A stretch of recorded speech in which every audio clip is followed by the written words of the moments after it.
আসসালামু আলাইকুম রহমতুল্লাহি ওয়া বারাকাতুহু। প্রিয় দর্শক শ্রোতা, আপনারা কি জানেন ভারতবর্ষের মধ্যে এমন একটি মাজার রয়েছে, যেই মাজারে প্রতিদিন এমন একটি সময় রয়েছে যে সময় টাইগাররা অর্থাৎ বাঘেরা এসে সেই মাজারের চতুর্পাশে বসে তারা জিকির আজগার করে। রাত ভোর তারা সেখানে মাজার শরীফে এসে তারা সময় কাটিয়ে সকাল হতে তারা আবার পুনরায় জঙ্গলে ফিরে যায়। সেটি হলো হযরতে টাইগার বাবা শাহ মাজার। সেই মাজারটি রয়েছে মুম্বাই শহরের মধ্যে একটি পাহাড়ের উপরে।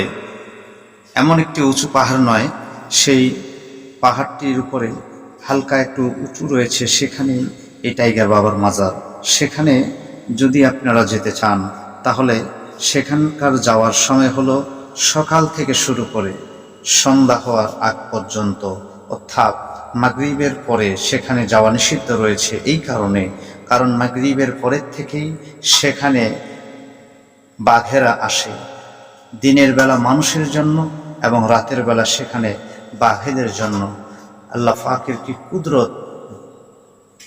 যেখানে দুনিয়াতে বর্তমানে অনেক জায়গায় আউলিয়াগণকে মানা নিষিদ্ধ বলে, সেখানে আল্লাহ পাকের আরেক মাখলুক, যেটাকে আমরা বাঘ হিসেবে, রয়্যাল বেঙ্গল টাইগার হিসেবে জানি, যাদেরকে দেখলে পরে কম বেশ আমরা সকলে ভয় পাই, অথচ সে বাঘেরা অলির মাজারে গিয়ে জিয়ারত করে। সুবহানাল্লাহ, সুবহানাল্লাহ।